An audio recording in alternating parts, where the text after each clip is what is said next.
बच्चों देखो, ज्ञान बढ़ाओ, पढ़ते जाओ, बढ़ते जाओ। शिक्षा दर्शन। जी हाँ, पढ़ाई के साथ मस्ती भी। यह शिक्षा विभाग राजस्थान सरकार द्वारा बच्चों को टीवी के माध्यम से पढ़ाई का अपना एक अनूठा रोचक कार्यक्रम है। डीडी राजस्थान के अलावा अन्य 13 नेटवर्क चैनल पर एक साथ प्रसारित किया जा रहा है, जिसका नाम है शिक्षा दर्शन। इसके अंतर्गत आप कक्षा 1 से 12 तक वीडियो के माध्यम से अध्ययन कर सकते हैं। इस कार्यक्रम से आपको घर बैठे 5 दिन सभी विषयों की विषय वस्तु अत्यंत रोचक तरीके से समझाई जाएगी तथा शनिवार को विभिन्न क्षेत्रों की जानकारी आपको दी जाएगी। यह 3.25 घंटे चलने वाला कार्यक्रम है। राजस्थान राज्य शैक्षिक अनुसंधान एवं प्रशिक्षण परिषद उदयपुर के तत्वावधान में तैयार किया गया है। यह कार्यक्रम इस प्रकार रहेगा: कक्षा 9 से 10 दोपहर 12:30 से 1:30 बजे तक, कक्षा 11 से 12 1:30 बजे से 2:30 बजे तक व कक्षा 1 से 8 तक का कार्यक्रम 3 बजे से 4:15 तक रहेगा। नमस्कार बच्चों, राजस्थान सरकार के शिक्षा दर्शन कार्यक्रम में आप सभी का स्वागत है। आशा है आपको ये कार्यक्रम बहुत अच्छा लग रहा होगा, क्योंकि वीडियो के माध्यम से जब भी हम पढ़ते हैं तो हमको अधिक समझ में आता है। तो बच्चों, आज हम कक्षा 9 व 10 के लिए गणित विषय, सामाजिक विज्ञान विषय और विज्ञान विषय लेकर के आए हैं। तो चलिए देखते हैं हम कक्षा 9 की गणित में क्या पढ़ेंगे।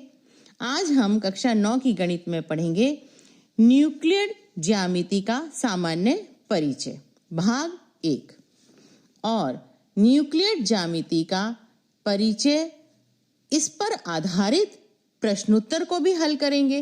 भाग 2 न्यूक्लियड ज्यामिति का परिचय, इस पर आधारित कुछ अभिग्रहित प्रश्नों को हल करेंगे।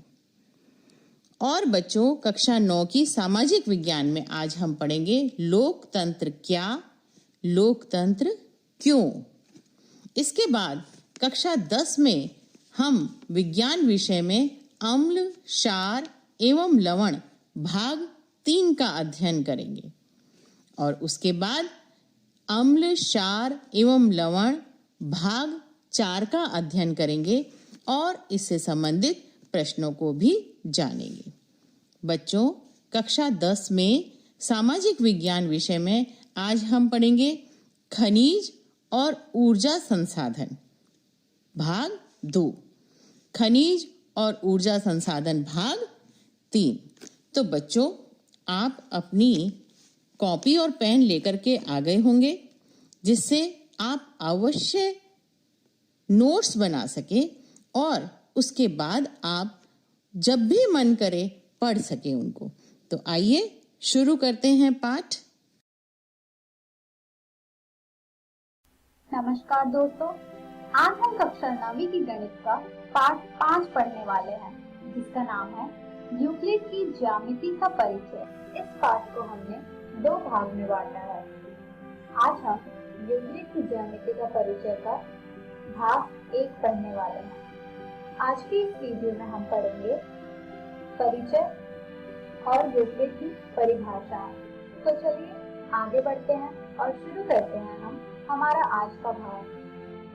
ज्यामिति यूनानी भाषा के 2 शब्दों से मिलकर बना है, जियो और निट्रिन। जियो का अर्थ होता है पृथ्वी और निट्रिन का अर्थ होता है मापना, यानी ज्यामिति का अर्थ हुआ पृथ्वी को मापना।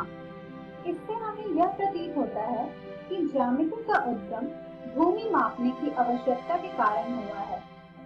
गणित की इस शाखा का अध्ययन विभिन्न रूपों में प्रत्येक प्राचीन सभ्यताओं द्वारा किया गया, चाहे वो चीन हो, भारत हो, यूनान हो इत्यादि। इन सभ्यताओं के लोगों को अनेक व्यवहारिक समस्याओं का सामना करना पड़ा, जिनमें ज्यामिति के विकास की विभिन्न प्रकार से आवश्यकता पड़ी। पर क्या ज्यामिति का अर्थ सिर्फ मापना होता है? नहीं, ज्यामिति का अर्थ कुछ कथनों को सिद्ध करना भी होता है, जिसके बारे में अभी आप जानेंगे। एक यूनानी गणितज्ञ थेल्स को यह श्रेय जाता है कि उन्होंने सबसे पहली ज्ञात उत्पत्ति प्रदान की। यह उत्पत्ति इस कथन की थी कि वृत्त का व्यास वृत्त को समद्विभाजित करता है। समद्विभाजित यानी कि दो बराबर भागों में विभाजित करता है, जैसा कि आप देख रहे हैं। यह हमारा वृत्त है जिसमें हमारा व्यास वृत्त को दो बराबर भागों में बांट रहा है। थेल्स के एक सबसे प्रसिद्ध शिष्य पाइथागोरस थे, जिनका नाम आपने अवश्य सुना होगा। पाइथागोरस और उनके साथियों ने अनेक ज्यामितीय गुणों की खोज की और ज्यामिति के सिद्धांतों का अत्यधिक विकास किया। यह प्रक्रिया 300 ईस्वी पूर्व तक जारी रही और उसी समय मिस्र के अलेक्जेंड्रिया में गणित के एक शिक्षक यूक्लिड ज्यामिति पर और उसके सिद्धांतों पर खोज कर रहे थे और ज्यामिति के गुणों की खोज के बाद हम यूक्लिड को ज्यामिति के पिता कहने लगे। यूक्लिड ने उस समय तक ज्ञात गणित के सभी ज्ञान को एकत्रित किया और एलिमेंट्स नामक अपनी प्रसिद्ध ग्रंथ के रूप में उसे व्यवस्थित किया। यूक्लिड का प्रसिद्ध ग्रंथ था एलिमेंट्स। उन्होंने एलिमेंट्स को 13 अध्यायों में विभाजित किया, जिनमें से प्रत्येक को पुस्तिका माना जाता है। इन पुस्तिकाओं ने समस्त विश्व की ज्यामिति संबंधित समझ को आने वाली पीढ़ियों तक प्रभावित किया। यूक्लिड के समय के यूनानी गणितज्ञों ने ज्यामिति को उस विश्व का एक सिद्धांतीय प्रतिमान सोचा जिनमें वो रहते थे, यानी कि बिंदु, रेखा या पृष्ठ इत्यादि की अवधारणाएं उन वस्तुओं से स्थापित की गई थी जो उनके आसपास थी। आकाश और उनके आसपास के ठोसों के अध्ययन के आधार पर एक ठोस वस्तु की सिद्धांतीय ज्यामितीय अवधारणा विकसित की गई। एक ठोस का आकार होता है, माप और स्थिति होती है तथा उसे एक स्थान से दूसरे स्थान तक ले जाया जा सकता है। इसकी परिसीमाएं पृष्ठ कहलाती हैं। पृष्ठ की परिसीमाएं वक्र या सीधी रेखाएं होती हैं। इन रेखाओं के सिरे बिंदु होते हैं। ठोस की 3 विमाएं होती हैं, पृष्ठ की 2 विमाएं होती हैं, एक रेखा की 1 विमा होती है और एक बिंदु की कोई विमा नहीं होती। यूक्लिड ने इन कथनों को संक्षिप्त रूप से परिभाषाओं के रूप में प्रस्तुत किया। उन्होंने इसका प्रारंभ एलिमेंट्स की पुस्तक 1 में 23 परिभाषाएं देकर किया। अब हम उनकी परिभाषाओं में से कुछ परिभाषाएं को देखेंगे। पहली परिभाषा है, एक बिंदु वह है जिसका कोई भाग नहीं होता। जैसा कि आप देख रहे होंगे स्क्रीन पर, ये एक बिंदु है जिसका कोई भी भाग नहीं है। दूसरी परिभाषा है, एक रेखा चौड़ाई रहित लंबाई होती है। ये एक रेखा है और इसकी कोई भी चौड़ाई नहीं है, सिर्फ लंबाई है। अगली परिभाषा है, एक रेखा के सिरे बिंदु होती है। जैसा कि आप देख रहे हैं, इस रेखा के सिरे पर बिंदु है। अगली परिभाषा है, एक सीधी रेखा ऐसी रेखा है जो स्वयं पर बिंदुओं के साथ सपाट रूप से स्थित होती है।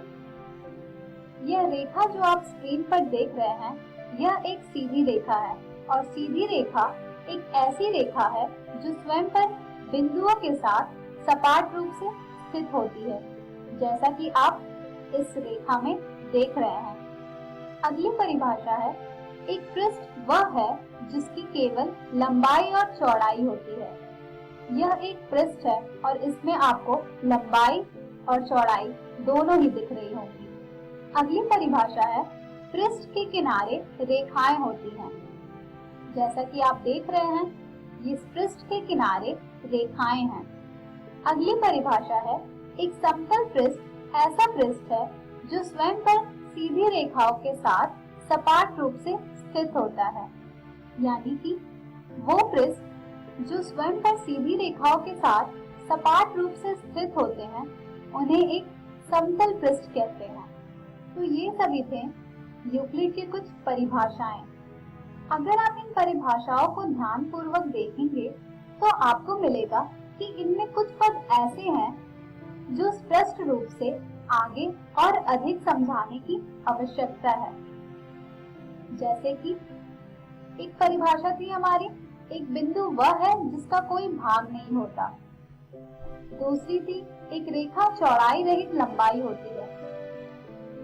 पहली परिभाषा में भाग और दूसरी परिभाषा में चौड़ाई रहित लंबाई, ये सभी ऐसे पद हैं जिन्हें हमें और अधिक समझने की जरूरत है। इसलिए गणितज्ञों ने इन पदों को अपरिभाषित पद नाम दे दिया। इसलिए ज्यामिति में हम बिंदु, रेखा, समतल, लंबाई, चौड़ाई को अपरिभाषित शब्दों के रूप में मानकर चलते हैं, जिसे हम भौतिक प्रतिमानों की सहायता से स्पष्ट कर सकते हैं। इन परिभाषाओं से प्रारंभ करते हुए यूक्लिड ने कुछ गुणों को बिना सिद्ध किए हुए सत्य कथन मानने की कल्पना की। अब आप सोच रहे होंगे कि ऐसा क्यों किया?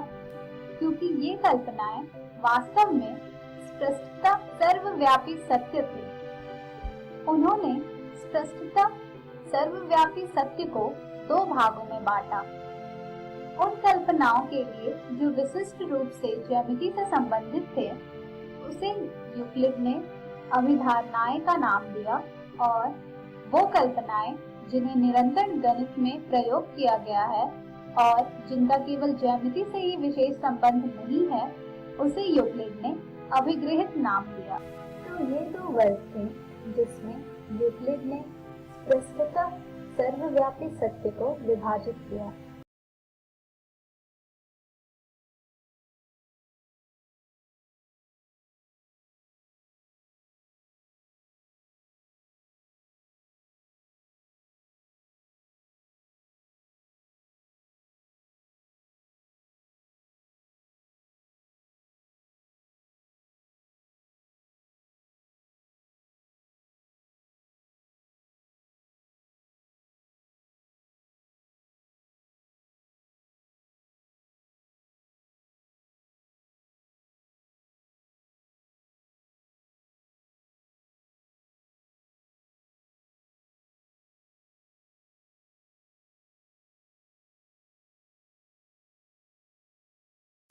नमस्कार दोस्तों, आज हम यूक्लिड की ज्यामिति का परिचय का भाग 2 पढ़ने वाले हैं, जिसकी शुरुआत हम करेंगे यूक्लिड के कुछ अभिगृहित से। हमारी पहली अभिगृहित है, वे वस्तुएं जो एक ही वस्तु के बराबर हो एक दूसरे के बराबर होती है। चलिए एक उदाहरण से समझते हैं। मान लीजिए कि हमें x मिला है जो कि बराबर है 10 के, और y है हमारा, वो भी बराबर है 10 के।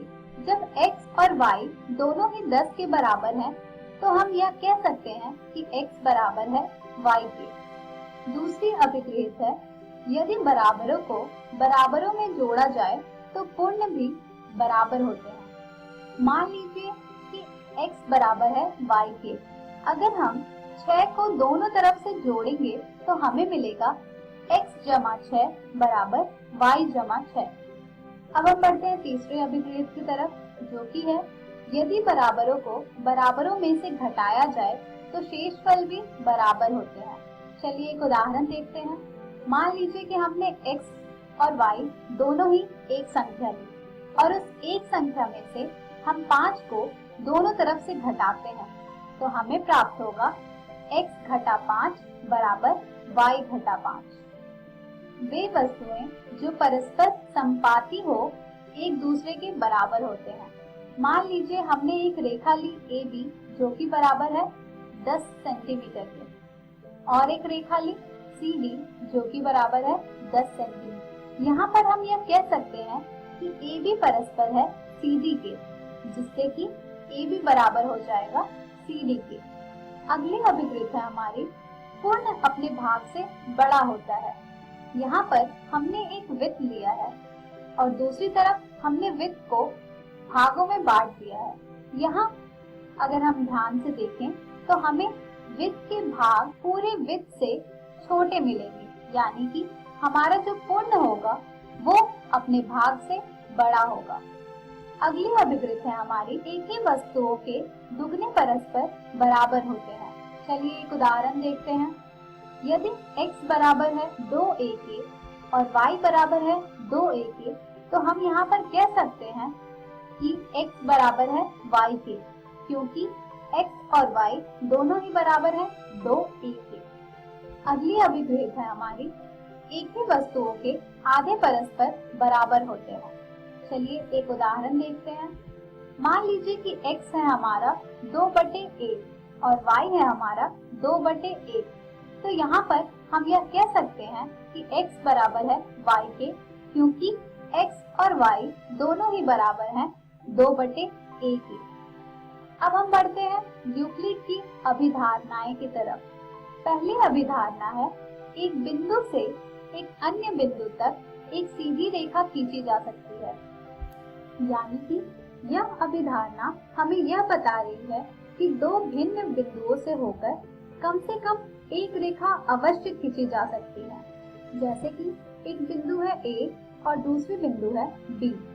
इन दोनों बिंदु से हम एक रेखा खींच सकते हैं, परंतु इससे हमें यह ज्ञात नहीं होता ऐसी एक से अधिक सीधी रेखाएं नहीं हो सकती।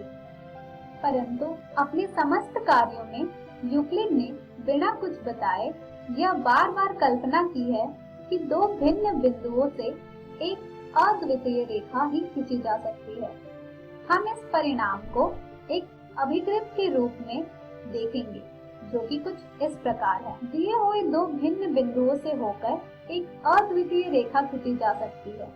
मान लीजिए हमने एक बिंदु लिया P और दूसरा बिंदु लिया है Q।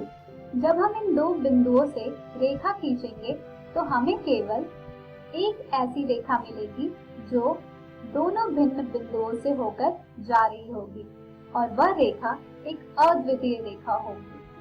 अब हम बढ़ते हैं हमारी अगली अभिधारणा की तरफ, जो कि है एक शांत रेखा को अनिश्चित रूप से बढ़ाया जा सकता है। जिसे आजकल हम रेखाखंड कहते हैं, उसे यूक्लिड ने शांत रेखा कहा था। मान लीजिए हमने एक रेखाखंड लिया AB। इस रेखाखंड को दोनों ओर से विस्तृत करके हम एक रेखा बना सकते हैं, जैसा कि आप देख रहे हैं। अगली अभिधारणा है हमारी, किसी को केंद्र मानकर और किसी त्रिज्या से एक वृत्त खींचा जा सकता है। यानी कि हम किसी को केंद्र मानकर और किसी त्रिज्या से एक वृत्त खींच सकते हैं, जैसा कि आप यहाँ पर देख रहे हैं। यहाँ पर हमारी त्रिज्या है 5 सेंटीमीटर की, जिससे हमने एक वृत्त बनाया है। अगली अभिधारणा है हमारी, सभी समकोण एक दूसरे के बराबर होते हैं। मान लीजिए कि एक त्रिभुज ABC में कोण B बराबर है 90 डिग्री के और एक त्रिभुज LMN में कोण M बराबर है 90 डिग्री के। यहाँ पर हम कह सकते हैं कि कोण B बराबर है कोण M के, क्योंकि कोण B और कोण M दोनों ही बराबर हैं 90 डिग्री के। अब हम बढ़ते हैं हमारी अगली अभिधारणा की तरफ, जो कि है, यदि एक सीधी रेखा दो सीधी रेखाओं पर गिरकर अपने एक ही ओर दो अंतःकोण इस प्रकार बनाए कि इन दोनों कोणों का योग मिलकर दो समकोणों से कम हो, तो वे दोनों सीधी रेखाएं अनिश्चित रूप से बढ़ाए जाने पर उसी ओर मिलती हैं जिस ओर यह योग दो समकोणों से कम होता है।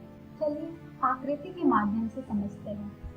इस आकृति में आप देख रहे हैं कि एक सीधी रेखा दो सीधी रेखाओं पर गिरकर अपनी एक ही ओर दो अंतःकोण बना रही है। A और B अंतःकोण है, और जब हम इन दोनों कोणों का योग मिलाएंगे तो हमें यह दो समकोणों से कम मिलेंगे। और यदि हम इन दोनों सीधी रेखाओं को अनिश्चित रूप से बढ़ाएंगे तो हमें ये उसी ओर जाकर मिलती हुई नजर आएंगी जिस ओर यह योग दो समकोणों से कम होता है। अब हम बढ़ते हैं यूक्लिड की 5वीं अभिधारणा के समतुल्य रूपांतरण की तरफ, जो कि है प्रत्येक रेखा L और उस पर न स्थित प्रत्येक बिंदु P के लिए एक अद्वितीय रेखा M ऐसी रेखा है जो P से होकर जाती है और L के समांतर है। यहाँ पर L हमारी एक रेखा है जिस पर P स्थित नहीं है। जब P से रेखा होकर जाएगी तो केवल M एक ऐसी रेखा होगी जो P से होकर जा रही होगी और L के समांतर होगी। तो ये थी यूक्लिड की 5वीं अभिधारणा के समतुल्य रूपांतरण। आज की इस वीडियो में हमने सीखा यूक्लिड की अभिगृहित और अभिधारणाएं, यूक्लिड की 5वीं अभिधारणा के समतुल्य रूपांतरण। हम हमारी अगली वीडियो में पढ़ेंगे प्रैक्टिस क्वेश्चन। हेलो दोस्तों, ये है आपके पाठ लोकतंत्र क्या और क्यों के प्रैक्टिस क्वेश्चंस। तो चलिए देखते हैं कि आपका पहला प्रश्न क्या है। पहला प्रश्न है, लोकतंत्र की विशेषताएं लिखिए। दोस्तों, जैसा कि हमने वीडियो में देखा था, लोकतंत्र एक ऐसी शासन व्यवस्था है जिसमें लोगों द्वारा चुने गए शासक ही सारे प्रमुख फैसले लेते हैं। चुनाव लोगों के लिए निष्पक्ष अवसर होना चाहिए, यानी कि जो भी चुनाव होते हैं वो स्वतंत्र होने चाहिए, निष्पक्ष होने चाहिए। लोगों के पास इतने विकल्प होने चाहिए कि वो मौजूदा शासक को बदल सके। जो भी पार्टियां चुनाव में हिस्सा लेती हैं, लोगों को उनमें से चुनने का पूरा अवसर देना चाहिए। ये विकल्प और अवसर सभी लोगों को समान रूप से उपलब्ध होने चाहिए। दोस्तों, जो भी ये अवसर हैं, वो सभी लोगों को, चाहे वो पुरुष हो या स्त्री हो, चाहे वो किसी भी धर्म का हो, सबको समान रूप से मिलने चाहिए। चुनाव से बनी सरकार को संविधान द्वारा तय नियमों और कानूनों के दायरे में ही काम करना होता है। जो भी सरकार चुनावों द्वारा चुनी जाती है, वे अपनी मनमानी से नहीं बल्कि हमारे देश के संविधान के द्वारा तय किए गए नियमों और कानूनों के अंतर्गत ही काम करती है। दोस्तों, इन सभी बिंदुओं का इस्तेमाल करके आप अपने प्रश्न का उत्तर लिख सकते हैं। चलिए देखते हैं कि अगला प्रश्न क्या है। अगला प्रश्न है, लोकतंत्र के विपक्ष में तर्क कीजिए। तो चलिए देखते हैं इसके क्या बिंदु हैं। लोकतंत्र में नेता बदलते रहते हैं, इससे अस्थिरता पैदा होती है। दोस्तों, जैसे कि आप जानते हैं कि एक लोकतांत्रिक शासन में हर 5 साल बाद या फिर हर कुछ सालों बाद चुनाव होते हैं, जिससे नेता बदलते हैं। कुछ लोगों का ये मानना है कि इस तरह देश में अस्थिरता पैदा होती है। लोकतंत्र का मतलब सिर्फ राजनीतिक लड़ाई और सत्ता का खेल है। यहाँ नैतिकता की कोई जगह नहीं है। कुछ लोगों का ऐसा मानना है कि लोकतंत्र में जो चुनाव होते हैं, उसमें केवल राजनीतिक पार्टियों के बीच लड़ाई और राजनेताओं को सत्ता की होड़ होती है। इससे लोकतंत्र में नैतिकता नहीं होती। लोकतंत्र व्यवस्था में इतने सारे लोगों से बहस करनी पड़ती है कि हर फैसले में देरी हो जाती है।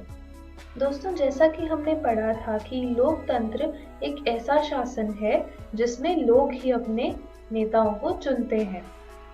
इस व्यवस्था में इतने सारे लोगों की सहमति लेनी पड़ती है और उनसे बातचीत करनी पड़ती है कि कई फैसलों में देरी हो जाती है। यह भी लोकतंत्र के विपक्ष में एक तर्क दिया जाता है। चुने हुए नेताओं को लोगों के हितों का पता नहीं होता, इसके चलते खराब फैसले होते हैं। कुछ लोगों का ये भी मानना है कि चुनावों द्वारा जो भी नेता चुने जाते हैं, उन्हें सच में लोगों के हितों के बारे में पता नहीं होता, जिसके कारण खराब फैसले होते हैं। अगला बिंदु है, लोकतंत्र में चुनावी लड़ाई महत्वपूर्ण और खर्चीली होती है, इसलिए भ्रष्टाचार होता है। लोकतंत्र में चुनावों में पार्टियां जब अपना प्रसार करती हैं वह एक बहुत ही खर्चीला विषय होता है और ये चुनावी लड़ाइयां बहुत महत्वपूर्ण भी होती हैं, इसलिए भ्रष्टाचार होता है। सामान्य लोगों को नहीं पता होता कि उनके लिए क्या चीज अच्छी है और क्या चीज बुरी, इसलिए उन्हें किसी चीज का फैसला नहीं करना चाहिए। दोस्तों, कुछ लोगों का यह भी मानना है कि सामान्य व्यक्तियों को किसी भी चीज की अच्छे से जानकारी नहीं होती, इसलिए उन्हें कोई भी राजनीतिक फैसले नहीं लेने चाहिए। इन सभी बिंदुओं का इस्तेमाल करके आप अपने प्रश्न का उत्तर लिख सकते हैं। चलिए देखते हैं कि अगला प्रश्न क्या है।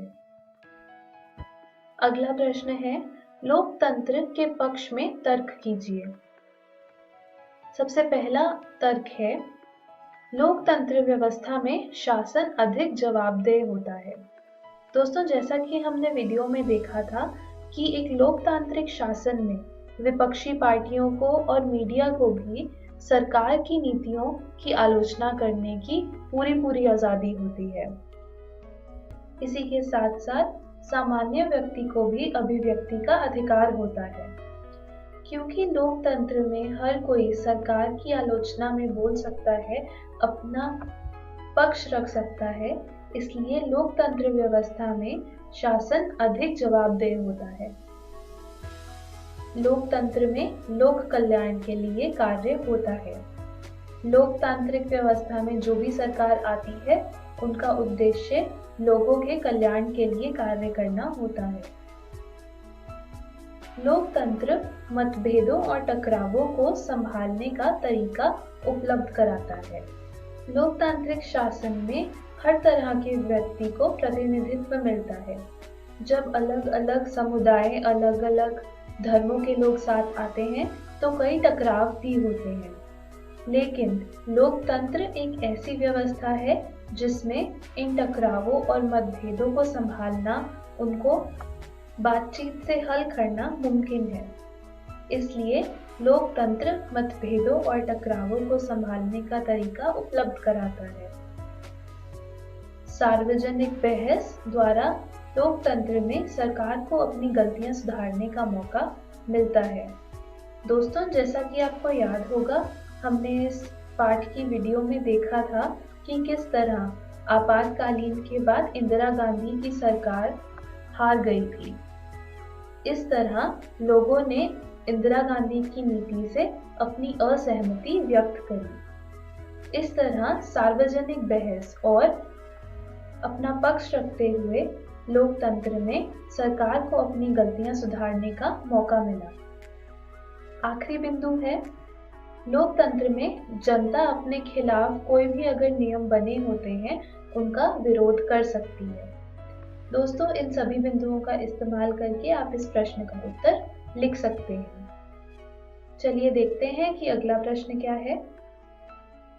अगला प्रश्न है, लोकतंत्र का अर्थ समझते हुए लोकतंत्र की परिभाषा दीजिए। दोस्तों, शब्द लोकतंत्र दो शब्दों को मिला के आता है। लोक का अर्थ है लोग और तंत्र का मतलब है शासन। इस तरह लोकतंत्र का अर्थ बनता है लोगों द्वारा किया जाने वाला शासन। लेकिन दोस्तों, हम ये भी समझते हैं कि बड़े बड़े देशों में, बड़े बड़े राज्यों में हर एक व्यक्ति की सहमति लेना, उनका पक्ष लेना मुमकिन नहीं है। इसलिए लोकतंत्र में लोग अपने शासक खुद चुनते हैं। दूसरे शब्दों में, लोकतंत्र एक ऐसी शासन व्यवस्था है जिसमें लोगों द्वारा शासक चुने जाते हैं और इन्हीं शासकों द्वारा सरकार बनाई जाती है। इब्राहम लिंकन ने कहा था कि लोकतंत्र एक ऐसी शासन व्यवस्था है जिसमें लोगों का लोगों के लिए और लोगों द्वारा शासन किया जाता है। इसे आप लोकतंत्र की परिभाषा के रूप में देख सकते हैं। इन सभी बिंदुओं का इस्तेमाल करके आप अपने प्रश्न का उत्तर लिख सकते हैं।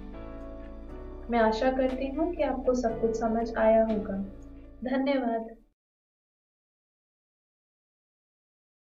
नमस्कार दोस्तों, आज हम अम्ल, क्षारक एवं लवण का तीसरा भाग करेंगे। तो सबसे पहले ये जान लेते हैं कि क्या अम्ल केवल जलीय विलयन में ही आयन उत्पन्न करते हैं? तो इसके लिए हम एक क्रियाकलाप करते हैं। यहाँ पर हमने क्या किया कि हमने H2SO4 यानी कि सल्फ्यूरिक एसिड का एक विलयन लिया है, पर जब हम इस पे सूखा हुआ लिटमस डालते हैं तो उसका रंग परिवर्तित नहीं होता, परंतु अगर हम आर्द्र लिटमस पत्र डालते हैं तो रंग में परिवर्तन आ जाता है। तो इससे क्या पता चलता है? इससे हमें पता चलता है कि अम्ल केवल जलीय विलयन में ही आयन उत्पन्न करते हैं। हमें ये कैसे पता चला? आप ये तो जानते ही हैं कि अम्ल अपनी अम्लीय प्रकृति अपने आयन की वजह से ही दर्शाता है। अब अगर हम सूखा हुआ लिटमस पत्र डालते हैं और रंग में परिवर्तन नहीं आता, यानी कि वहां पर आयन उत्पन्न नहीं हुए हैं, इसी वजह से वहां कोई अम्लीय प्रकृति नहीं दर्शाई जा रही है। तो हमें इतना तो पता चल गया कि जल की अनुपस्थिति में HCl या फिर कोई सा भी अम्ल अपने आयन पृथक नहीं करता है या फिर नहीं कर सकता। तो HCl जब जल के साथ अभिक्रिया करता है तो क्या होता है? जब HCl जल के साथ अभिक्रिया करता है तो हाइड्रोनियम आयन और क्लोराइड आयन मिलते हैं। यहाँ पर आप देखेंगे कि H+ आयन की जगह H3O+ आयन लिखा गया है। ऐसा इसलिए क्योंकि जो H+ आयन है वो जल के साथ अभिक्रिया करके H3O+ आयन बना लेता है। दरअसल जो H+ आयन है वो अकेला नहीं रह सकता और इसलिए H+ आयन को हमेशा एक्वस या फिर हाइड्रोनियम आयन के रूप में ही दर्शाना चाहिए। अम्ल तो जल में घुलने के बाद H+ आयन देते हैं, तो क्षारक का क्या होता है? चलिए जानते हैं। पहले कुछ उदाहरण देख लेते हैं। NaOH को जब जल में घोला जाता है तो Na+ और OH- आयन मिलता है। वहीं जब KOH यानी कि पोटेशियम हाइड्रोक्साइड को जल में घोला जाता है तो K+ OH- आयन मिलता है। वहीं जब हम मैग्नीशियम हाइड्रोक्साइड को जल में घोलते हैं तो Mg+ और OH- आयन मिलता है। अब यहाँ तीनों ही स्थिति में OH- आयन मिल रहे हैं, तो हम ये कह सकते हैं कि जब क्षारक को जल में घोला जाता है तो वो हाइड्रोक्साइड आयन OH- आयन उत्पन्न करते हैं। परंतु क्या सभी क्षारक पानी में घुल जाते हैं? दरअसल क्षारक वैसे तो पानी में नहीं घुलते, बट काफी सारे क्षारक पानी में घुल भी जाते हैं। जो क्षारक पानी में घुलनशील होते हैं उन क्षारकों को क्षार कहा जाता है। तो अब हमें ये पता चला कि सभी अम्ल H+ आयन देते हैं और सभी क्षारक OH- आयन उत्पन्न करते हैं। तो अब हम उदासीनीकरण अभिक्रिया को कुछ इस तरीके से देख सकते हैं। उदासीनीकरण की अभिक्रिया तो आपको याद ही होगी, जहाँ पे अम्ल और क्षारक मिलके लवण और जल प्रदान करते थे। यहाँ पर मान लीजिए कि हमारा अम्ल है HX, जहाँ पर जो H है वो हाइड्रोजन को दर्शाता है और X कोई सा भी अम्ल हो सकता है। वहीं क्षारक को मान लीजिए कि MOH है, जहाँ पर OH हाइड्रोक्साइड आयन को दर्शाता है।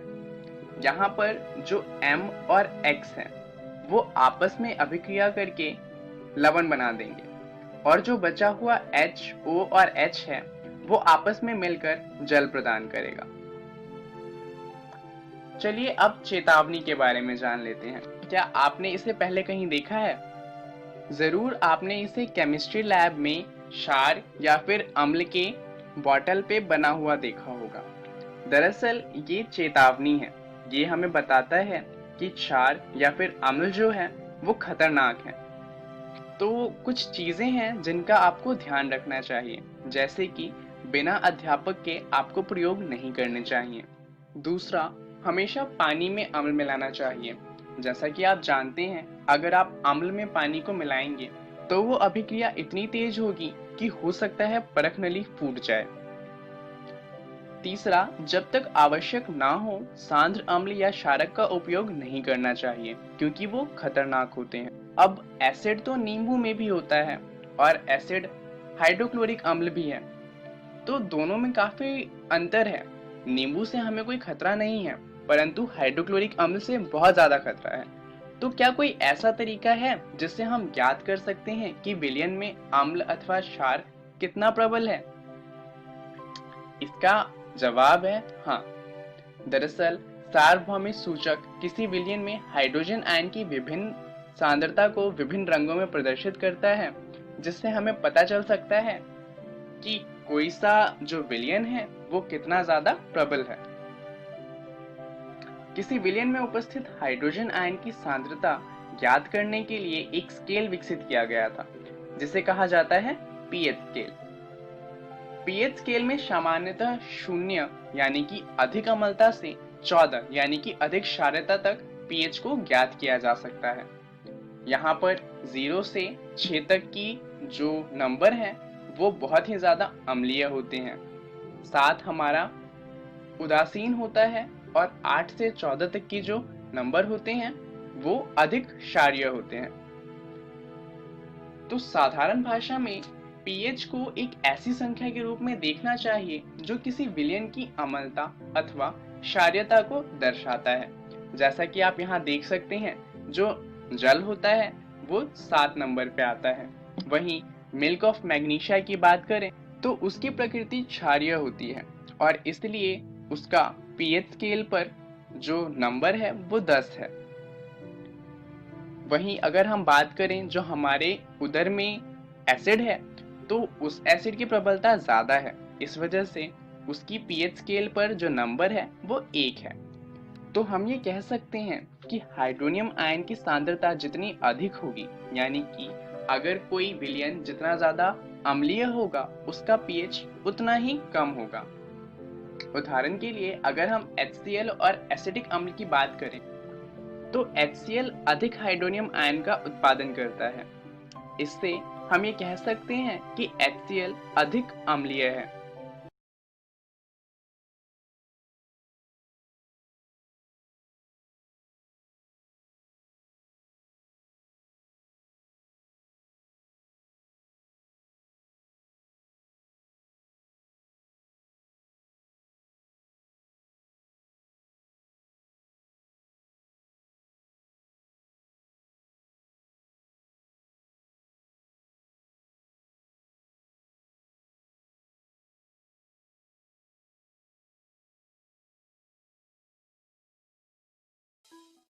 नमस्कार दोस्तों, आज हम अम्ल, क्षारक एवं लवण का चौथा भाग करेंगे। इस भाग में हम जानेंगे दैनिक जीवन में पीएच के महत्व के बारे में। तो चलिए शुरू करते हैं। कुछ सवाल हैं, जरा सोचिए, क्या पीएच सिर्फ हमें प्रभावित करता है? आपको क्या लगता है? क्या होगा अगर हमारे गैस्ट्रिक अम्ल का पीएच बढ़ जाता है जो हमारे उदर में होता है? या फिर क्या पदार्थों का पीएच केवल हमें प्रभावित करता है? आपको क्या लगता है? चलिए पता लगाते हैं। क्या पौधे एवं पशु पीएच के प्रति संवेदनशील होते हैं? तो इसका जवाब है हाँ। जीवित प्राणी केवल संकीर्ण पीएच परास यानी कि परिसर में ही जीवित रह सकते हैं। उदाहरण के लिए हम अपनी बात करें तो हमारा शरीर 7.0 से 7.8 पीएच परास के बीच कार्य करता है। अगर पीएच इससे ज्यादा या कम हो तो हमें परेशानियां होने लगती हैं। तो आखिर पीएच में बदलाव से क्या होगा? अगर पीएच में बहुत ज्यादा बदलाव आएगा तो जो पेड़ पौधे हैं वो खत्म हो जाएंगे और जो जीव हैं वो भी खत्म हो जाएंगे। तो चलिए जानते हैं समुद्री जानवरों पर पीएच का प्रभाव। वर्षा के जल का पीएच का मान अगर 5.6 से कम हो जाता है तो वह अम्लीय वर्षा कहलाती है। अब अम्लीय वर्षा के कारण होता क्या है? अम्लीय वर्षा के कारण जो नदी और तालाब होते हैं उनका पीएच भी बढ़ जाता है। अब जैसा कि हमने अभी बात करी थी कि जीवित प्राणी एक संकीर्ण परिसर में ही जीवित रह सकते हैं, तो अगर पीएच बदलता है तो उससे क्या होता है कि जो समुद्रों में जानवर रहते हैं या फिर नदी में जो जानवर रहते हैं यानी कि मछलियां और पेड़ पौधे जो नदी के अंदर हैं वो खत्म होना शुरू हो जाते हैं। चलिए ये तो एक सीरियस बात हुई। एक फन फैक्ट जानते हैं। क्या आपको पता है कि जो वीनस है यानी कि शुक्र उसका वायुमंडल सल्फ्यूरिक अम्ल के मोटे श्वेत एवं पीले बादलों से बना है। तो क्या आप सोच सकते हैं वहां पे बारिश किस चीज की होती होगी? जी हाँ, वहां पे सल्फ्यूरिक अम्ल की बारिश होती है। तो आपको क्या लगता है, इस ग्रह पर जीवन संभव है? चलिए इसे छोड़िए, आप जानते हैं कि आपके बगीचे की मिट्टी का पीएच क्या है? अच्छी उपज के लिए पौधों को एक विशिष्ट पीएच की आवश्यकता होती है। अगर पीएच उससे कम होगा या उससे ज्यादा होगा तो पौधों की उपज अच्छी नहीं होगी। जैसे उदाहरण के लिए आप इसे देखिए, यहाँ पर दाईं तरफ जो पौधा है वहां पे हम कह सकते हैं कि अत्यधिक अम्लीय मिट्टी होगी, इस वजह से उसकी उपज उतनी अच्छी नहीं हुई है। वहीं बाईं तरफ जो पौधा है वहां पर जो पौधे की उपज है वो अच्छी हुई है, तो हम कह सकते हैं कि वहां की मिट्टी का पीएच दाईं तरफ वाली जो मिट्टी थी उससे काफी अच्छा होगा। चलिए अब बात करें हमारे पाचन तंत्र के पीएच की। जैसा कि आप जानते हैं हमारा जो उदर है वो हाइड्रोक्लोरिक अम्ल बनाता है। अब ये जो अम्ल होता है, ये हाइड्रोक्लोरिक अम्ल हमारी उदर को हानि नहीं पहुंचाता, बल्कि हमारे भोजन के पाचन में सहायक होता है। परंतु कभी कभार क्या होता है कि उदर जरूरत से ज्यादा अम्ल बना लेता है और इससे परेशानी होती है।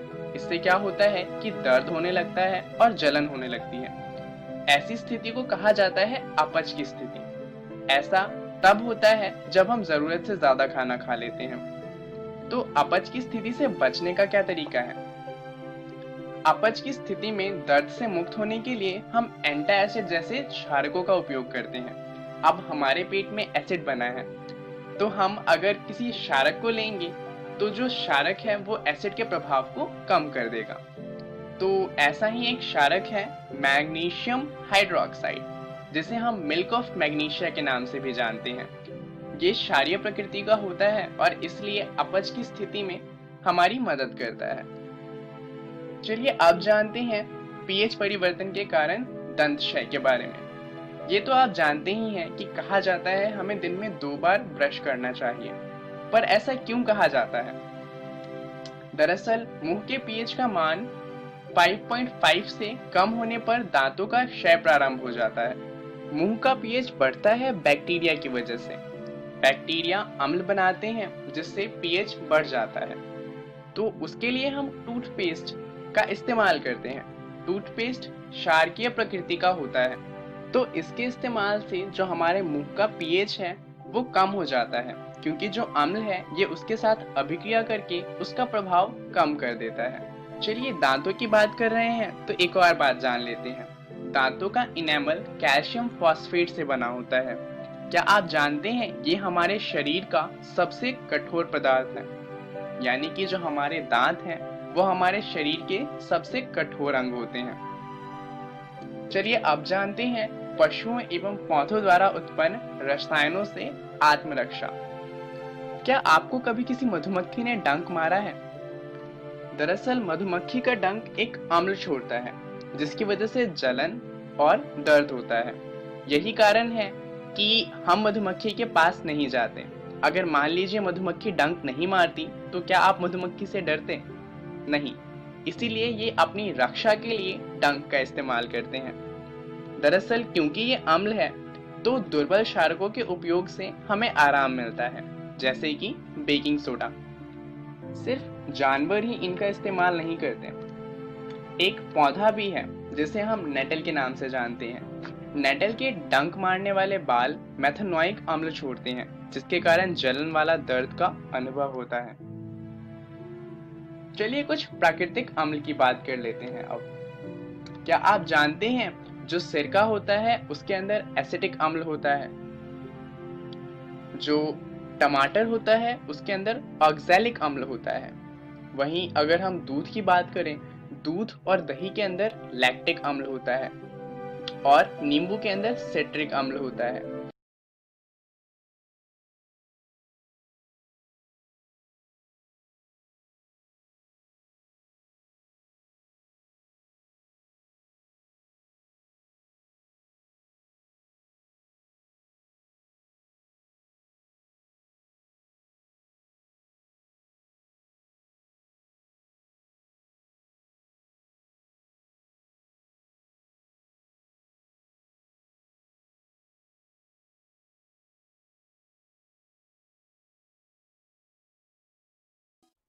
नमस्कार दोस्तों, आज हम खनिज तथा ऊर्जा संसाधन का अगला भाग पढ़ेंगे।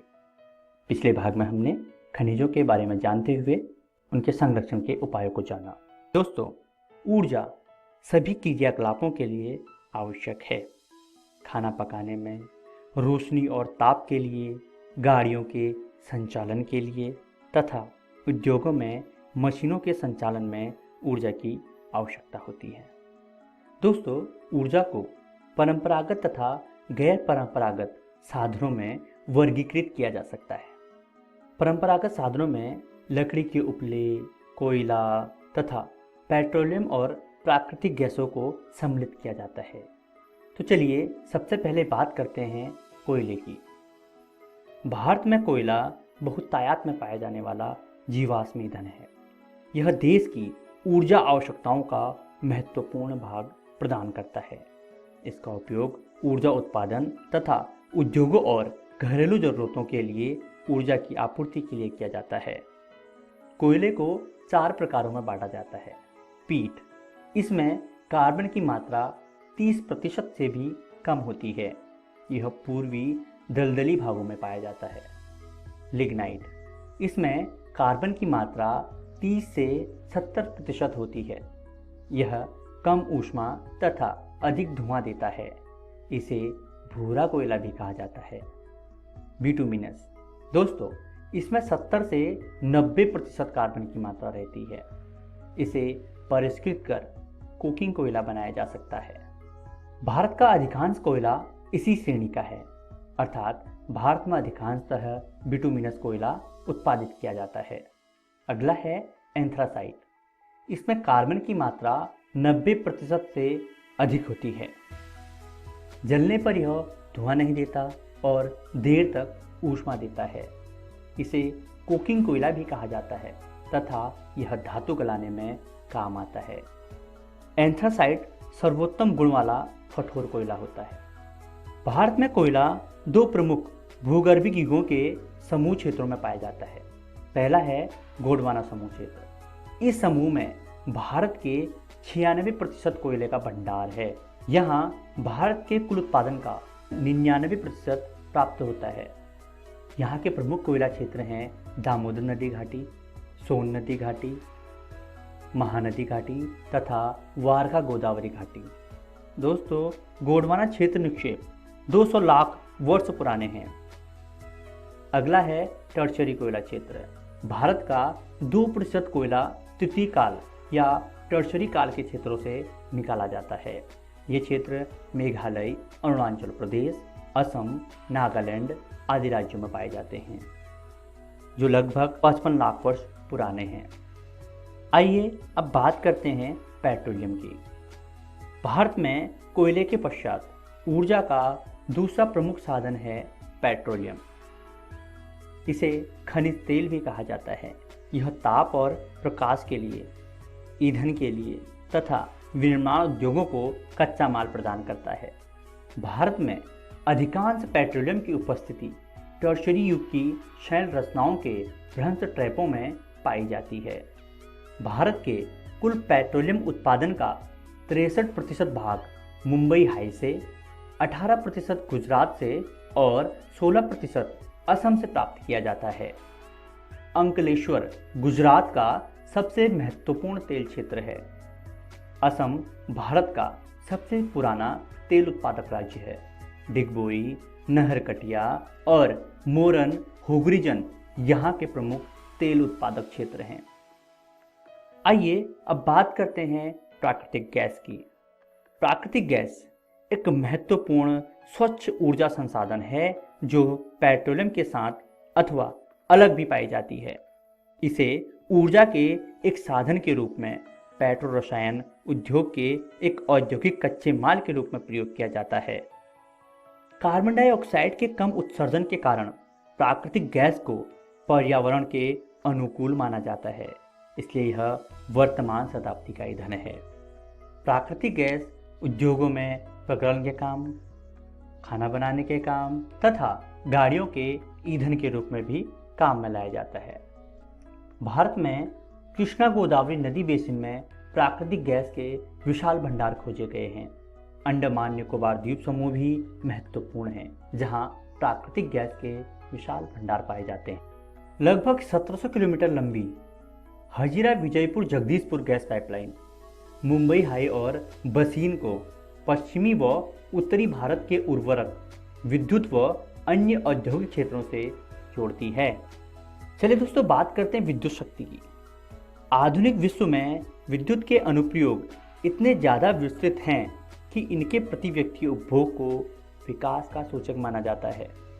विद्युत प्रमुख रूप से दो प्रकार से उत्पन्न की जाती है। एक तो जल प्रवाही से हाइड्रो टरबाइन चलाकर विद्युत प्राप्त की जाती है, और दूसरा अन्य ईंधन जैसे कोयला और पेट्रोलियम तथा प्राकृतिक गैस को जलाने से टरबाइन चलाकर ताप विद्युत उत्पन्न की जाती है। पहले बात करते हैं जल विद्युत की। इसमें तेज बहते जल से जल विद्युत उत्पन्न की जाती है, जो एक नवीकरणीय योग्य संसाधन है। भारत में अनेक बहुउद्देशीय परियोजनाएं हैं जो विद्युत ऊर्जा उत्पन्न करती हैं, जैसे भाखड़ा नागर परियोजना तथा दामोदर घाटी परियोजना। इसके अलावा ताप शक्ति अर्थात ताप विद्युत कोयला, पेट्रोलियम तथा प्राकृतिक गैस के प्रयोग से उत्पन्न की जाती है। ताप विद्युत नवीकरणीय योग्य जीवाश्मी ईंधन का प्रयोग कर विद्युत उत्पन्न करते हैं। भारत में 310 ताप विद्युत गृह हैं।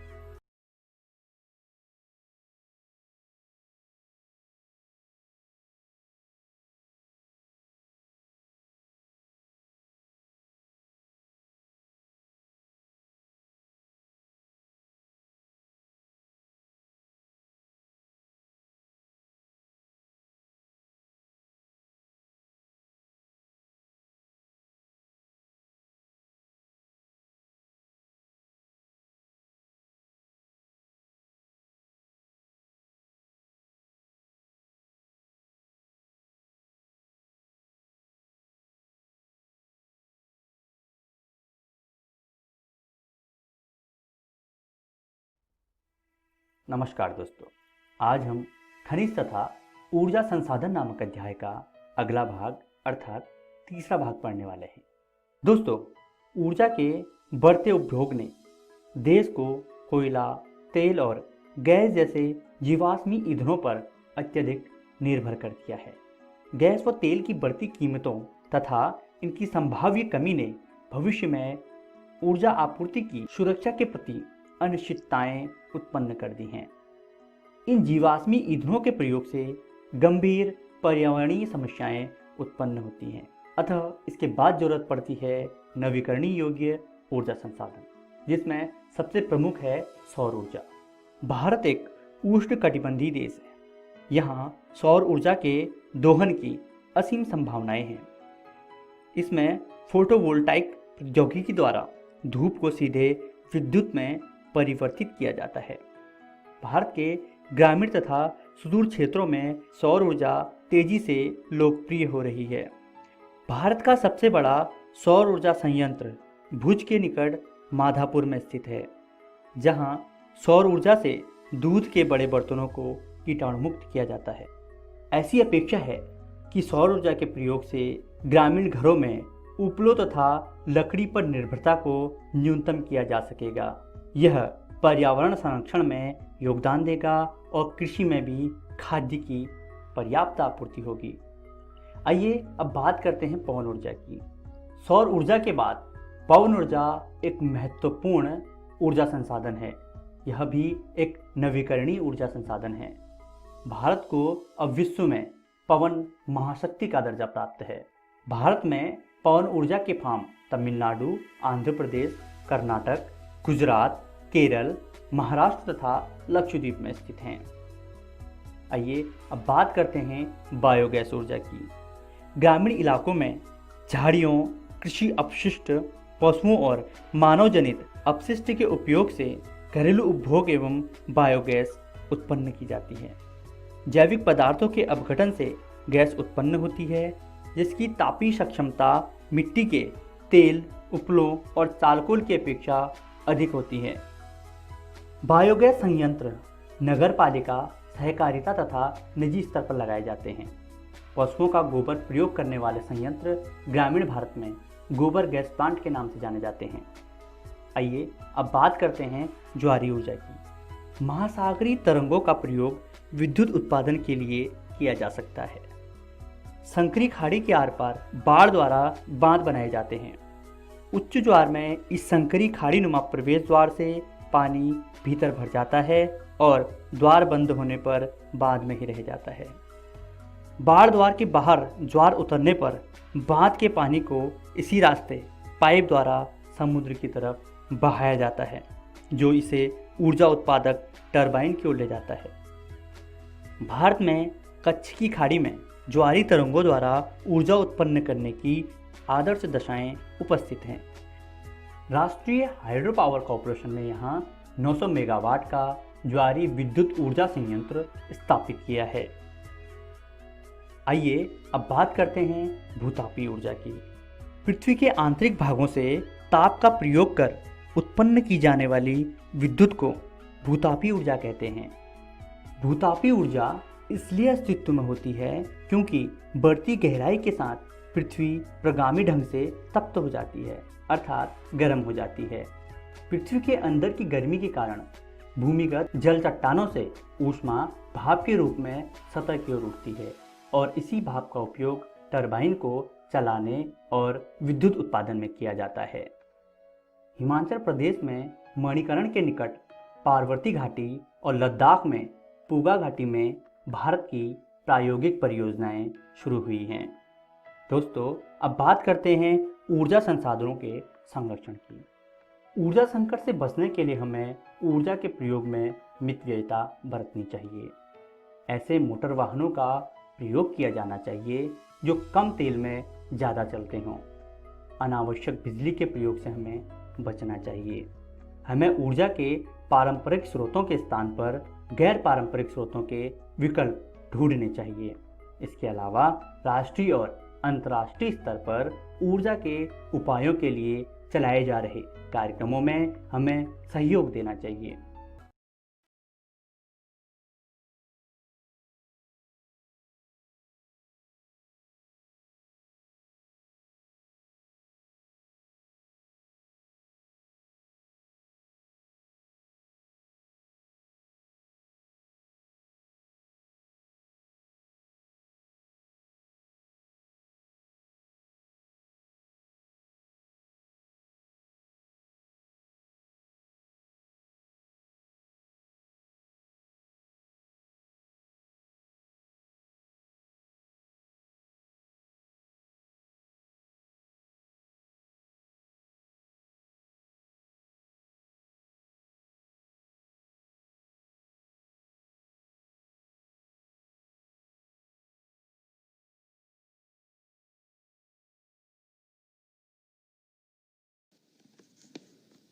हेलो बच्चों, आशा है आज के सभी पाठ पढ़ने में आपको बहुत आनंद आया होगा।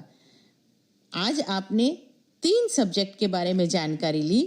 आज हमने कक्षा 9 व 10 में गणित, सामाजिक विज्ञान और विज्ञान विषय की जानकारी दी। तो चलिए एक बार पुनः देखते हैं कि आज हमने इन विषय में क्या क्या पढ़ा। तो बच्चों, कक्षा 9 की गणित में आज हमने पढ़ा न्यूक्लियेट ज्यामिति का सामान्य परिचय और फिर न्यूक्लियेट ज्यामिति पर आधारित प्रश्नों को हल किया।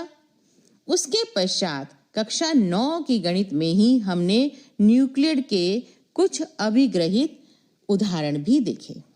बच्चों, कक्षा 9 की सामाजिक विज्ञान में आज हमने लोकतंत्र क्या, लोकतंत्र क्यों का अध्ययन किया और इसके बाद कक्षा 10 में हमने विज्ञान विषय में अम्ल, क्षारक एवं लवण भाग 3 का अध्ययन किया।